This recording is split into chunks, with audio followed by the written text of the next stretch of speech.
What's good, everyone? Welcome back. So today got a figure review and I'm really excited to get into this. This is a figure that I've been anticipating getting for quite a while now since they released it, and I finally got my hands on it. A friend of mine was able to scoop one up for me while I was at work, so very appreciative of that. But it is the Super Shredder from TMNT 2, Secret of the Ooze. This is maybe a 5-minute, 10-minute scene at the end of the movie. If you've seen it, you definitely know what it is, but this character is played by Kevin Nash, and this figure is huge. So this is going to be a lot of fun. I'm looking forward to getting this thing open and just checking it out. Hopefully, you know, everything goes according to plan. We don't have any breaks like the last TMNT figure reviewed on here, but we're going to go ahead and let's get this review started. Alright, so let's go ahead and let's start with the box here. This is typical in NECA to put the movie cover on the box, so if you were to go and get the movie when it came out, this is the artwork you would see on the VHS tape that originally came out. It wasn't on DVD at the time. This was, gosh, early 90s when this movie came out, so I remember having this on VHS, and this was the artwork that was on it. And then on the sides, you're going to start getting pictures of the figure. You can see the Super Shredder here. You got some titles going down here. Teenage Mutant Ninja Turtles 2, Secret of the Ooze. And down here a little more, you got NECA Real Toys. And then on the back, it's just more art of the figure. You know, you got some dioramas here that NECA has set up, taking some really good pictures. And then same title right here. And then something that's a little bit different is you don't have a description of the character on the side here. Not sure why they left that out. Sometimes that's cool. I enjoy reading it. Other times I just don't stop to do it. But it's not on there, and I do notice that it's not on there. So I'm not sure why. Maybe they just rushed this figure out a little bit faster than they anticipated. And you know, they just left that off, but who knows, not 100% sure. But anyways, enough about the box. We're going to go ahead and we're going to get to the figure now. Alright, so here is the figure all out of the box. You can see with my hand here, this is a pretty big figure. This is an ultimate, so I think most of your money probably went to the size of this figure and not necessarily to the accessories. So we've seen ultimates come out in the past that's got way more accessories than this, but you know, for someone who's maybe in a movie for 15 minutes, they did a really, really good job with this figure. And the price point is fantastic. You really just can't beat it. A lot of us assumed that it was going to be, you know, higher on price, kind of like the Predator from the movie The Predator. Bigger figure, and then you got a bigger price point. But not with this, you know, so I'm super happy about that. But I'm going to talk a little bit about the accessories here. I'm going to start first with the hands here. So you have 7 total different hands. So it comes with 5 extras here. 2 open, 2 closed like fists, 2 for holding stuff, which I got on the figure right now. And then you have one for holding stuff that is a little bit more open than the other ones. And that is because this figure comes with the TGRI ooze canister from the movie. It's what Shredder does in order to get bigger, like he is now. And then the only other accessory is this little staff that comes with it. It's a got, you know, a little sharp end on here. What am I trying to think of? A spear. Yeah, it's like a spear with a giant little axe and other type spear thing. I don't know what the name of this thing is, honestly, so if you do, just, you know, let me know below. But it is cool. So I don't really remember this being in the movie, though. I think this is just something they might have just thrown in to give you a little bit extra of an accessory to make Shredder look just a little bit cooler than he already is. But anyways, move all this stuff out. Let's get to talking about this figure. So it's a big figure. I'm going to say it's probably about 7 or 8 inches tall. And it is super detailed. There's a lot going on with this figure. And I'm going to start up here with the head first. So you can see The helmet itself, first off, it's got some wonky eyes in there. I don't remember if he looks like that or not. I know Kevin Nash was under there, and I assume he probably had a normal look in his eyes. But the eyes on this are a little bit wonky, but I don't hate it, honestly. The helmet here is actually pretty rigid. This Shredder helmet, it doesn't bend a whole lot. It's pretty stiff up there, so this could potentially break if you put a lot of pressure on it. If it falls and lands on one of those, you might bend it for good. You might snap that off. There's a lot of things that could happen, so be a little bit careful with that. But go ahead and you can see more of the detail here on the back. So you got the helmet detail here that Shredder has, and then you got kind of like another type of detail going on here that separates the helmet from the shoulder pads or the cloak. I think that's the top of the cloak or cape that he's wearing. But anyways, head movement. You're going to get a little bit forward here. Turn sideways, a little bit forward head movement. And then you can see that's about as far as it's going to go back. So not a whole lot of head movement there. Next up, let's move to the shoulder pads here. So these aren't as rigid. They do move quite a bit. They go right back into place though. None of them look like they're just bent and point in different directions. They are on there really good, but they do flex a little bit. So that is good. The shoulder pad under it does not flex that much though. It's not going to move a whole lot. And then you also have the same type of sharp ends here, I guess is what they're called, on the gauntlet. Razors, you know, a lot of sharp razors here on the gauntlet as well. They do flex too. The gauntlets do move, but not a whole lot, so I wouldn't worry about them, you know, coming off or anything. They're going to stay pretty much set where they're at, and that's, you know, that's good. I like that. I don't want to have to readjust these all the time, so that is a plus for me. Let's go ahead and look at the arms here. So first off, I'm going to test the shoulders. That's about as far as they're going to go, and that's probably just because of the shoulder pads there. They're stopping it. It's not going to move a whole lot up.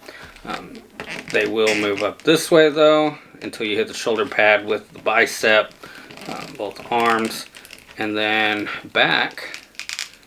You can see it goes a lot further back. So it does have some range of motion. The only thing stopping it though is the shoulder pads that he has on here. One of the cool things here though, I don't think you're going to get a bicep swivel. You don't.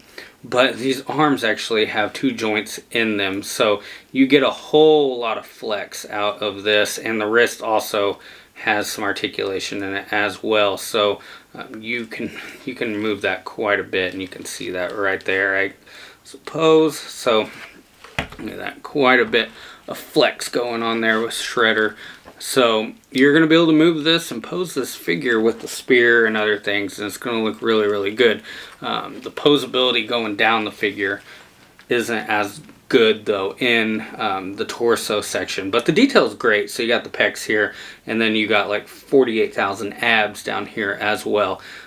He is a shredded super shredder, so a lot of muscle going on here. There is a wonky like alignment though with the abs and the groin area, so you can probably see right there it doesn't line up 100%. He's always kind of looked like he's turned sideways a little bit, and I don't know if I can fix that much just by messing with it, and I'm scared I want to break it. So it's one of those things that if I just don't pay attention to it, eventually I'll forget about it. But there is no waist swivel. It moves a little bit, and that's about it. So you, like I said, you're gonna get, that's all the swivel you're gonna get out of the waist. But I don't know what's up in here. I don't know if it's a ball joint or if it's just swivel. But you're gonna get an ab crunch, not a whole lot. But in the chest area, you can see it actually does rotate all the way around. So you're gonna get kind of your upper torso range of motion from the top area of the abdomen, lower chest. So never honestly seen that in a figure before, but it is pretty cool. But like I said, not a whole lot of ab crunch on it. It moves a little bit, and same with the waist there. But I do enjoy having that swivel right there. So you're gonna be able to turn, you know, other ways and pose them up pretty well. So I'm happy with it. I think that this is going to be a whole lot of fun once I get it into a display, get some weapons and stuff on it. It's going to be a lot of fun to get this thing posed up. Alright, so let's keep moving down the figure here. The legs, let's go ahead and see. That's about as far as they're going to go. I'm not going to flex it a whole lot because I just don't want to break this figure. It could be hard to find. This might be the only one I ever get my hands on. Hopefully it is. And I just don't want to break it. So I'm not going to flex on it too much. There is no thigh joint there, so you're not getting any swivel in the thighs. But you get the same type of joint in the knee as you did in the elbow. You can see he's got some range of movement there. And then the foot flexes a little bit too. So quite a bit going on there when it comes to the joints in the legs and then the elbows. So this is going to be a whole lot of fun.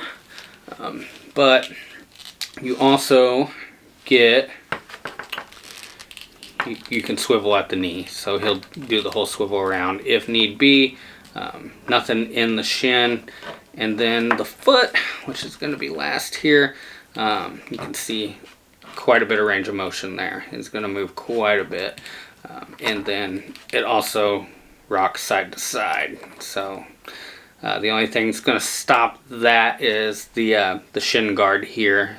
So it probably won't spin all the way around, but it's going to spin more than you honestly need it to. Forgot about the shin guard. It has the same razors on it as the shoulder pads and the gauntlets. They do flex. They're flimsy, but they look good. They go right back in place. The chin guard itself has a little bit of flex, kind of like the top of the helmet. So it's not gonna, you know, slide up and down. It looks like it's fixed on there, and you know, it's in place. So that's good. We don't have to worry about that. Let me see if I can show you some of the detail on the shoes there. Those are your typical kind of like ninja sandals that you see in, you know, the movies and stuff. I don't really know what they're called either, but the figure comes with that, and it wraps all the way around there. So that's pretty cool. It adds a lot to the detail. It separates from the purple too, so you can definitely see where the Super Shredder uniform on the torso and legs ends, and then, you know, where the boots and the sandals, whatever they're called, start. One thing I didn't really talk about is the paint app on this. So it's purple, a lot of purple on here, and then you're getting some gray in there to highlight the muscle tone of the figure. It definitely helps the cuts of this figure stand out way more than they normally would. So Neca did a really good job on that. Once you get it into a lighted display, I think it's going to look fantastic.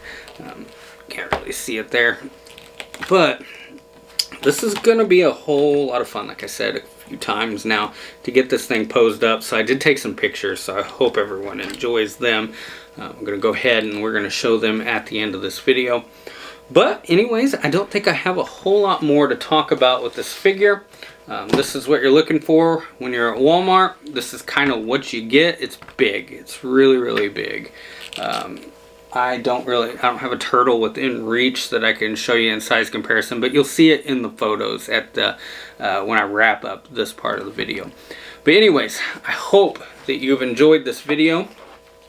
I hope that you are able to find this figure. If you have already, leave some comments below and tell me what you think about this figure. I want to know the things you like best about it, and I want to know the cons about this figure too. I think one of the things I do necessarily don't like that much is how the waist is off with the groin. I wish that was something that could be fixed. It has a little bit of movement, but not enough to really straighten it out. So that is really one of the only complaints that I have about this figure. Other than that, it's fantastic. This is something that if you're a Ninja Turtle fan, you should definitely pick up if you have the opportunity. You know, if you want to keep them in box, buy 2, I guess. Maybe you'll run into Kevin Nash one day and you can get this thing signed. But anyways, that is it. So I appreciate everyone watching.